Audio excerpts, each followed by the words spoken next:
Hello, and welcome to Iowa's Public Assistance Costs for Disasters Briefing, presented by Iowa Homeland Security and Emergency Management. This briefing is the second in our applicant briefing series. You can find more information on the Public Assistance Program and additional resources and our recorded briefings at homelandsecurity.iowa.gov on our Public Assistance webpage. You can also contact us at HSEMD recovery pa@iowa.gov. Please do not hesitate to reach out if you have any questions regarding this presentation or the Public Assistance Program.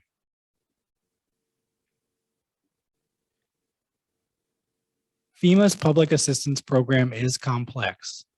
Our first applicant briefing provided a general overview to the program and introduced FEMA's Public Assistance Eligibility Pyramid. And as you'll recall, when reviewing eligibility, each component is evaluated starting at the foundation from the bottom up. Today, we're going to focus on the final component of the pyramid, cost eligibility. We'll take a closer look at federal requirements related to the eligibility, along with required documentation for costs supported by a public assistance award. In-depth guidance on cost eligibility can be found in Chapter 6 of the Public Assistance Program and Policy Guide, also known as the PA-PPG. Not all costs incurred as a result of an incident are eligible under the Public Assistance Grant Program. To be eligible, costs must be necessary, reasonable, adequately documented, and directly tied to the performance of eligible work. They must also be authorized and not prohibited under federal, state, territorial, tribal, or local government laws and regulations. They must also be consistent with an applicant's internal policies and procedures, and they must be reduced by all applicable credits such as insurance proceeds or salvage values. Examples of common eligible costs include labor, equipment, materials, contract work, and administrative costs. Let's start with procurement. We're going to cover where to find the federal requirements, and we're going to discuss some key points. However, this presentation is not intended to cover all federal procurement and contracting requirements. So we strongly encourage applicants take the time to review their own organization's written procurement policies and procedures along with these federal requirements. Failure to follow procurement and contracting requirements may jeopardize FEMA funding.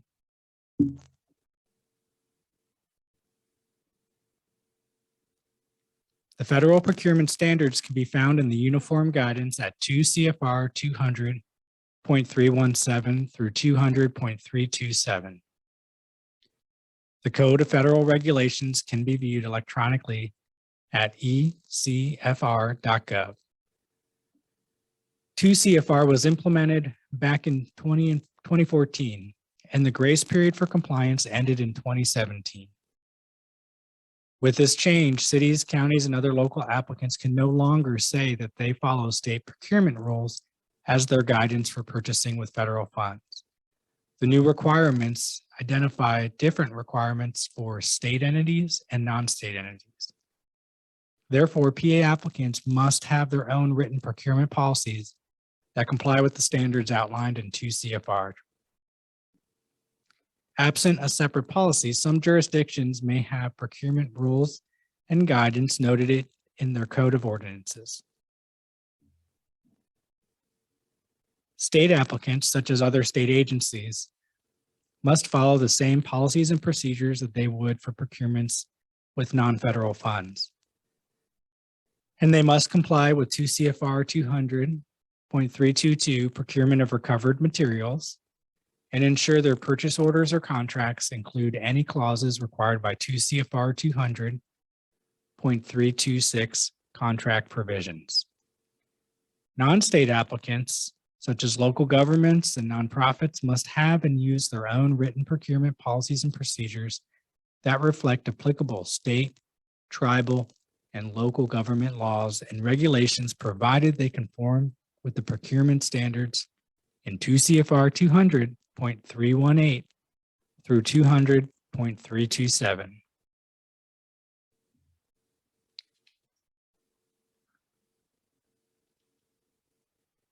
As we mentioned earlier, a procurement misstep could jeopardize your PA funding and impact your community's recovery. You'll want to avoid these common issues and ensure that your procurement activities are adequately justified and documented in order to answer questions that could arise months or years later.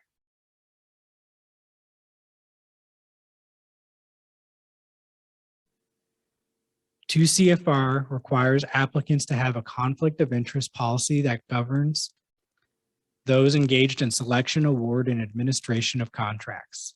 This could be a standalone policy, or it may be incorporated into your procurement or purchasing policy. It should reflect both state and federal requirements. It's common practice to have those engaged in the selection and award of a contract certify that they've reviewed the policy and disclosed any potential conflicts.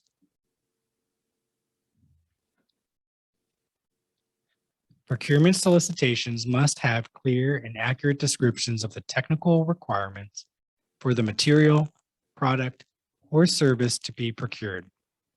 However, they must not unduly restrict competition. You'll want to avoid the use of brand names unless or equivalent is added to the description. For example, Kleenex is a brand name while tissue is the type of material. It's important that your procurement policy identifies the thresholds and the criteria for your informal and formal procurement methods. On the next few slides, we'll discuss the different standards and the framework for informal and formal procurement as they are outlined in 2 CFR.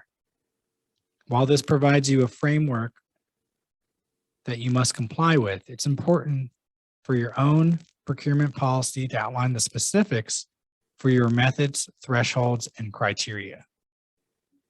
Your policy may establish lower thresholds, additional requirements, and may identify different roles and responsibilities for authorities, approvals, etc. As you maintain your procurement and grant records, it's key to ensure that the rationale for the use of a method and the rationale for the selection of a contractor are clearly documented in your records. You can ask yourself, does this documentation tell a story? Can I connect the dots between the steps? Does it follow your written policy and procedure? Does it present any conflicts with the federal standards? You'll want to evaluate this. Your records can be examined by HSEMD, FEMA, the OIG, or independent auditors, and you want them to be able to follow the story and connect the dots easily.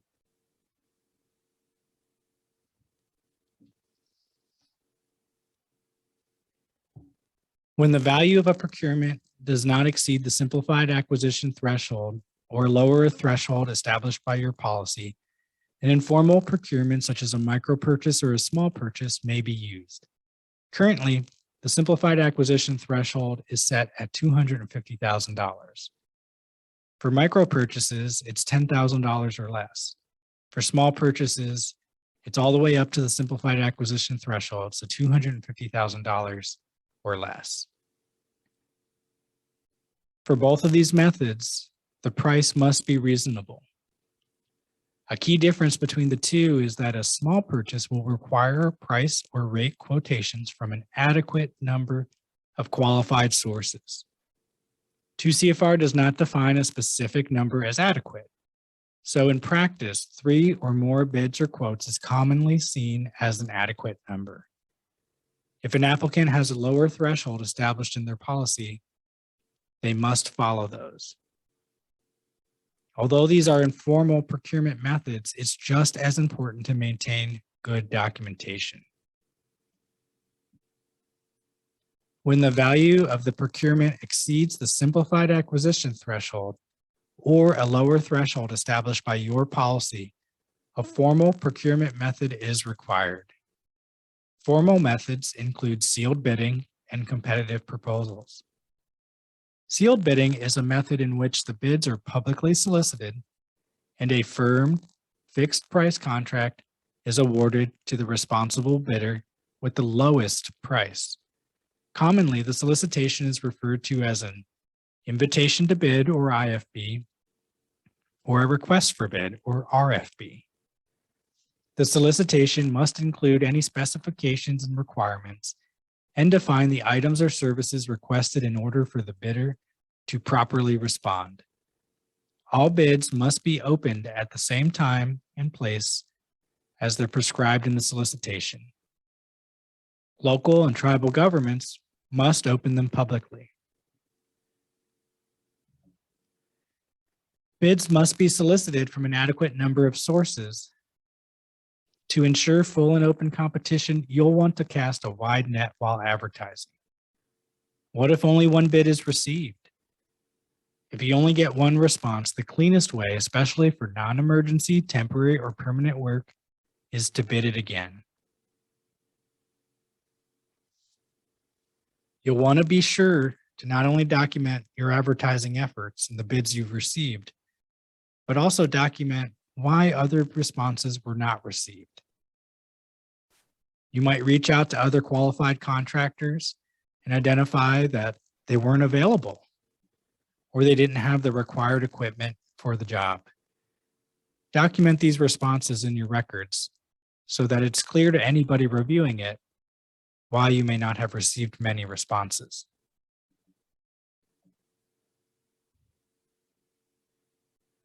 Competitive proposals are an acceptable method of procurement when you cannot base the contract award exclusively on price due to the nature of the service or property to be acquired. Although this method is generally not used for actual construction or repair, it is often used for professional services related to construction projects, such as feasibility studies, engineering, design, and architectural services. Commonly, the solicitation is referred to as a request for proposals or an RFP. Technical capability, past performance, and prior experience considerations may play a dominant role in the selection. Similar to sealed bidding, the applicant must publicize the RFP. Evaluation factors and their relative importance must be included in the RFP. The contract will be awarded to the responsible offeror whose proposal is most advantageous to the program with price and other factors considered.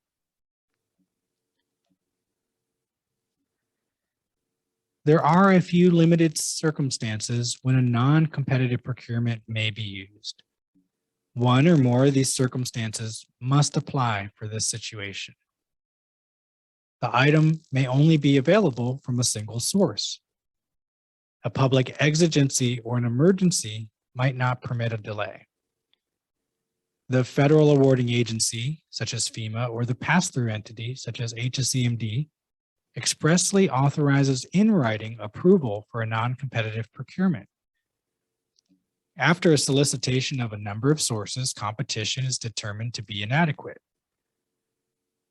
And it's very important that you also ensure your written policies and procedures allow for non-competitive procurement.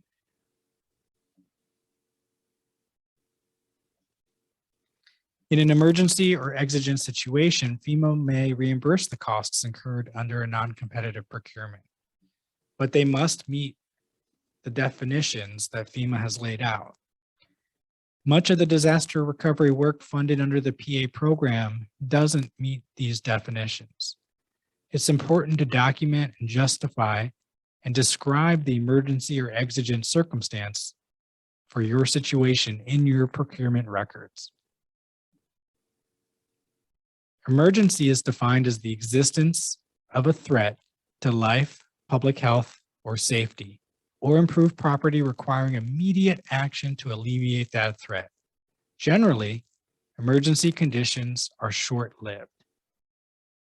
Exigency is defined as the existence of a need to avoid, prevent, or alleviate serious harm or injury, financial or otherwise, to the applicant. Here, a non-competitive procurement may be appropriate since the competitive process would prevent urgent action to address the exigent situation. It can help to look at these definitions in practice in two different scenarios.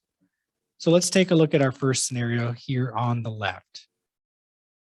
In our first scenario, severe weather impacts a city. It causes widespread and catastrophic damage, including loss of life, widespread flooding, loss of power, damage to public and private structures. Millions of cubic yards of debris are spread across the city, leaving almost the entire jurisdiction inaccessible. The city needs to begin debris removal activities immediately to restore access to the community. They need to be able to support critical life-saving search and rescue operations, restore power, and address health and safety concerns. Under these circumstances, the city may find it necessary to award a non-competitive contract due to the emergency situation to address threats to life, improve property, public health, and safety. In our second scenario on the right, a tornado impacts a city in June and causes widespread catastrophic damage, including a city school. The city wants to repair the school before the beginning of the school year in September. Awarding a contract using a sealed bidding process would take too long. It would require at least 90 days for the sealed bidding process. And the repair work after that would take at least another 60 days. This would extend the project beyond the beginning of the school year. Rather than conduct a sealed bidding process, the city, in compliance with state and local law, wants to sole source with a contractor they've worked with in the past.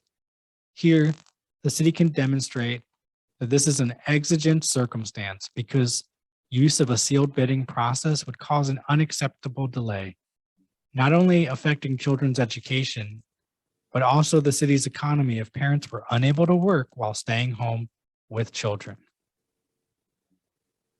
Thus, procurement by non-competitive methods was necessary. It's important to note, however, that once the emergency or exigent situation has been resolved, FEMA expects the remainder of the work to be competitively procured.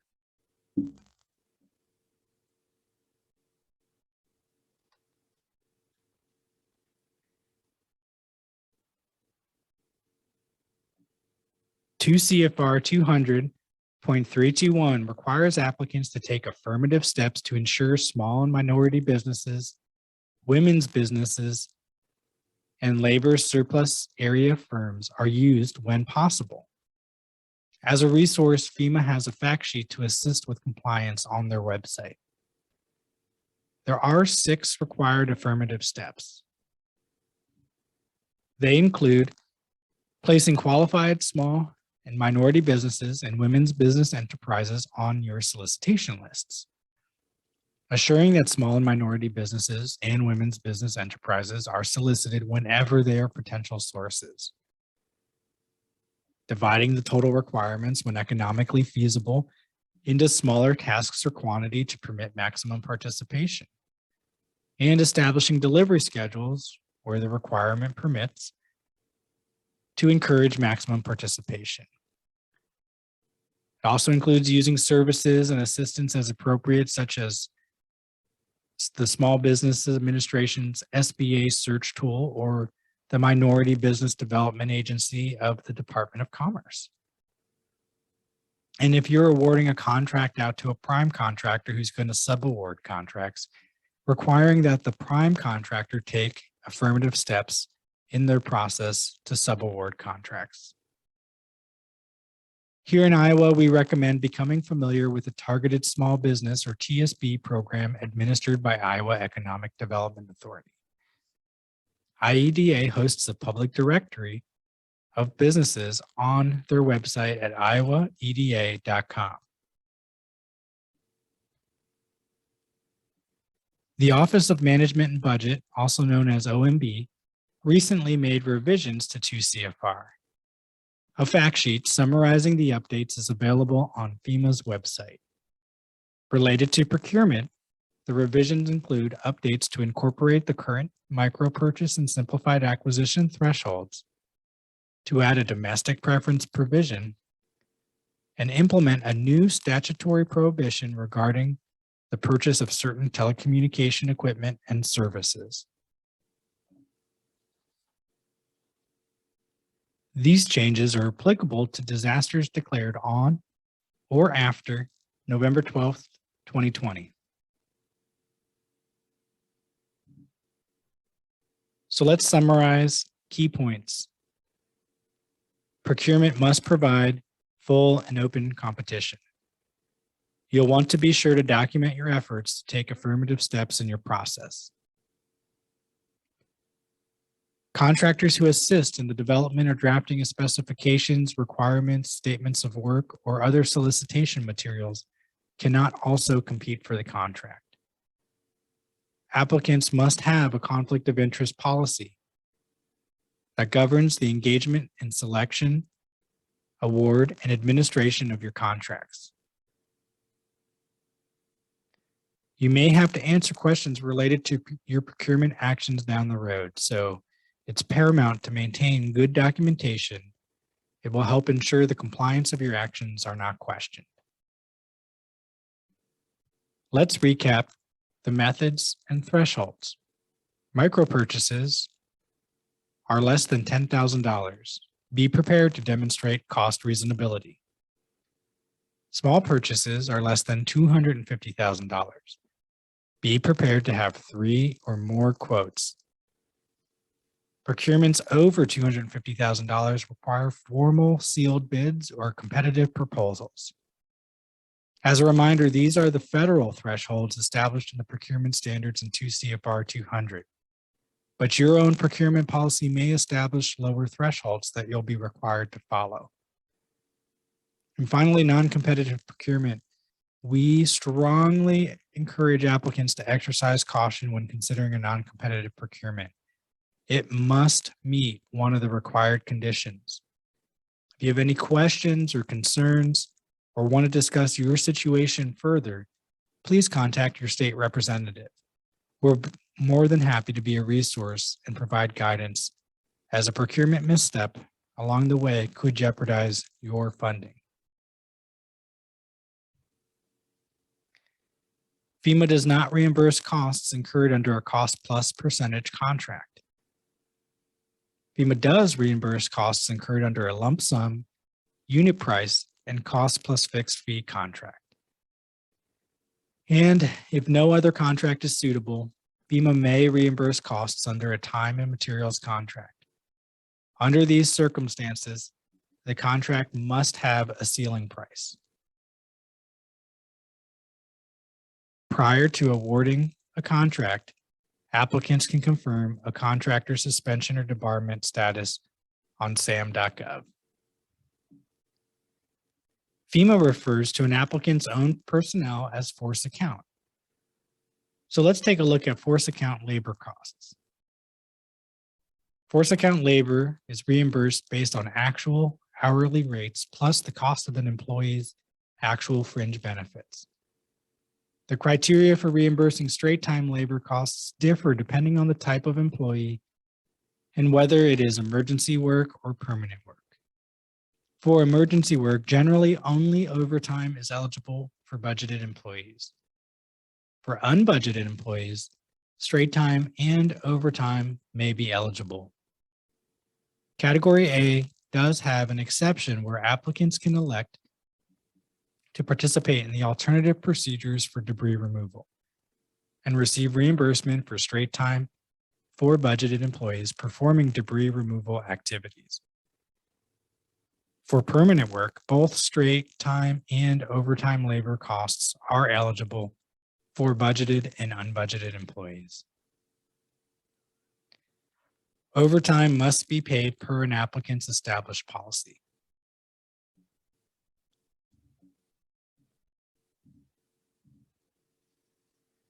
Labor costs must be supported by time and effort reporting for each individual. This documentation should include 100% of the hours worked during the claimed period, not just the hours for your public assistance project. It should also delineate time spent on each federal and non-federal activity. You'll need to be prepared to provide payroll documentation along with your payroll and accounting policies.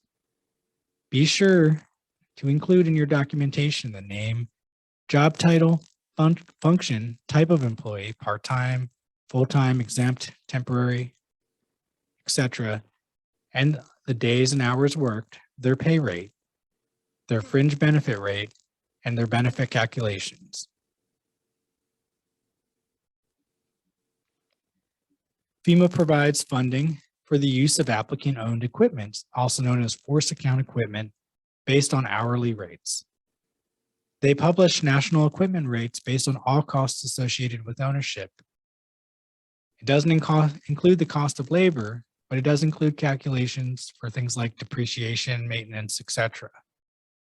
If you choose not to use one of FEMA's rates, you'll want to be prepared to provide a justification and documentation to support the use of your local or state rate.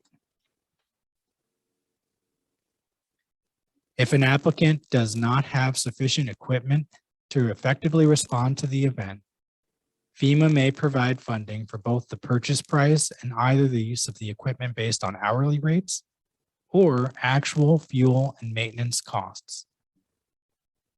Equipment and unused supplies with a fair market value greater than $5,000 may be subject to a deduction in accordance with equipment disposition guidelines located at 2 CFR 200.313E. Renting equipment may also be eligible, but you'll need to be prepared to demonstrate that leasing was more cost-effective than purchase.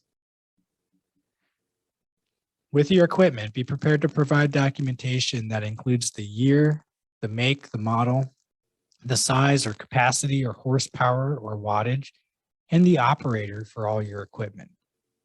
Even if you're not claiming the operator's time, their timesheet may be required to show that they were working during the period of time being claimed for each piece of equipment. The cost of supplies, including materials, may be eligible if they are used during the performance of eligible work. Materials may be purchased or they might be taken from stock. So be prepared to provide invoices, purchase orders, and proof of payment. And if they're taken from stock, be prepared to provide inventory records. And these records should include price and quantities. When an applicant does not have enough resources to respond to an incident, they may request resources from another jurisdiction through a mutual aid agreement. Be prepared to provide a copy of the MOA or MOU governing the provision of mutual aid. It's going to be subject to the same eligibility criteria as contract work.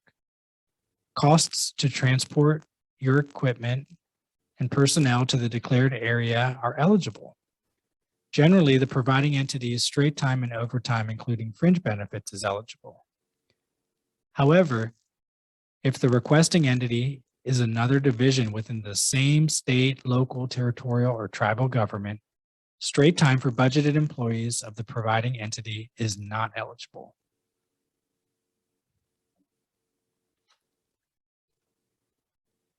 FEMA is legally prohibited from duplicating benefits from other sources. If an applicant receives funding from another source for the same work, FEMA reduces the eligible cost to prevent a duplication of benefits. Examples would include insurance proceeds, donations, or other awards. Record keeping is crucial. We recommend organizing your documentation as if you were going to be audited. You'll want to establish a disaster-specific file to maintain your documentation for each of your public assistance projects and include all support documentation for claimed costs. Include the when, the how, the what, the why for selecting a particular vendor for a purchase, service, or contract in your procurement records. And as a reminder, these records might be reviewed by HSEMD or FEMA, or an independent auditor, or even an OIG auditor. Subrecipients must maintain source documentation for each project for a minimum of 3 years from the closeout of their projects.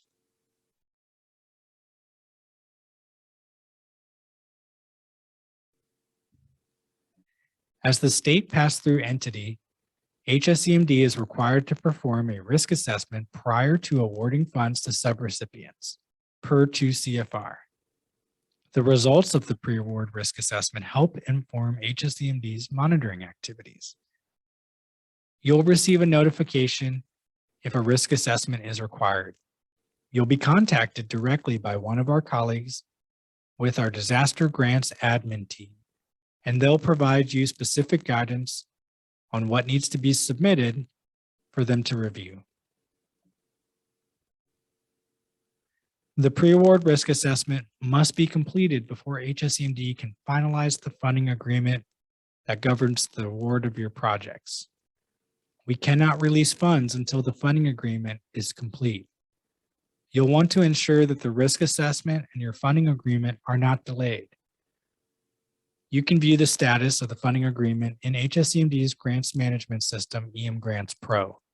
If you have any questions regarding either, contact your HSEMD state representative. As we've mentioned throughout the briefing, there are a lot of resources available.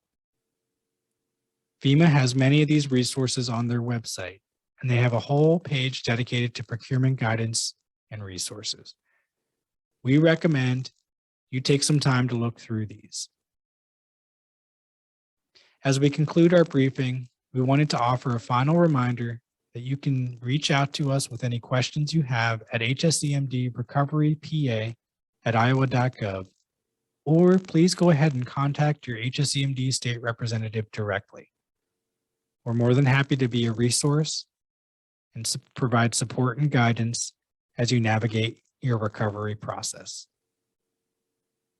This concludes HSEMD's Costs for Disaster briefing.